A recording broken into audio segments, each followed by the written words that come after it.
అందరికీ నమస్కారం.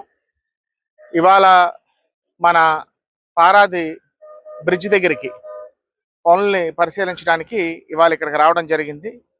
గౌరవ్ ఈఈ గారు, మన జేఈ గారు, కాంట్రాక్టర్స్ అందరం కూడా ఇవాళ పరిశీలించడం జరిగింది. ఒకవైపు అప్రోచ్ అనేది పూర్తిగా కంప్లీట్ చేయడం జరిగింది.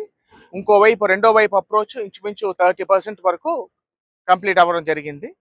లాస్ట్ స్లాబ్ ఒక 10 నుంచి 15 రోజుల్లో స్లాబ్ అవ్వడం, క్యూరింగ్ అంతా కూడా ఒక 10 నుంచి 15 రోజులు, మాక్సిమం 20 రోజుల్లో కంప్లీట్ అవ్వడం జరుగుతుంది. దాని తర్వాత దాని మీద ఒక కాంక్రీట్ లేయర్ వేసి పక్కనే ఇనప రైలింగ్ పెట్టి ఎట్టి పరిస్థితిలో జూలై నెలాఖరికల్లా మరి ట్రాఫిక్కి అంతరాయం లేకుండా ఏ మాట అయితే మేము ఇచ్చామో దానికి కొంచెం ఒక నెల రోజులు లేట్ అవుతుంది. అయినప్పటికీ పర్ఫెక్ట్గా పనిచేసి జూలై నెలాఖరికల్లా ట్రాఫిక్కి అందించడం జరుగుతుంది. మీకు అందరికీ కూడా తెలియజేసుకుంటున్నాను. నిజంగా డిపార్ట్మెంట్ అవనివ్వండి, కాంట్రాక్టర్స్ అవనివ్వండి, ముఖ్యంగా కాంట్రాక్టర్స్ చాలా పకడ్బందీగా, చాలా ప్రొఫెషనల్గా ఈ వర్క్ని ఎగ్జిక్యూట్ చేయడం జరిగింది, ప్రజలకు ఇబ్బంది లేకుండా. నిజంగా వారిని అభినందిస్తున్నాను. అదేవిధంగా డిపార్ట్మెంట్ని కూడా పూర్తి స్థాయిలో అభినందిస్తున్నాను. ముఖ్యంగా మా మంత్రివర్యులు, మా అన్న బీసీ జనార్దన్ రెడ్డి గారు, వారి సహాయ సహకారాలు ఎప్పుడు కూడా మేము మర్చిపోలేము.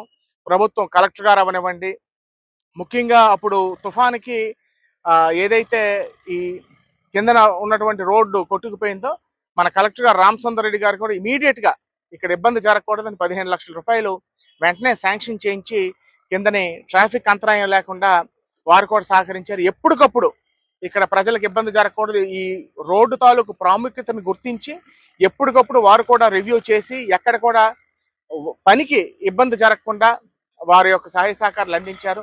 అదేవిధంగా ఎస్సీ గారు, అదేవిధంగా ఈఎన్సీ గారు, చీఫ్ ఇంజనీర్ గారు అందరూ కూడా ప్రతి ఒక్కరి తాలూకు జాయింట్ ఎఫర్ట్ ఇది ఇవాళ ఈ పారాది బ్రిడ్జ్ అని మీకు అందరికీ కూడా తెలియజేసుకుంటున్నాను.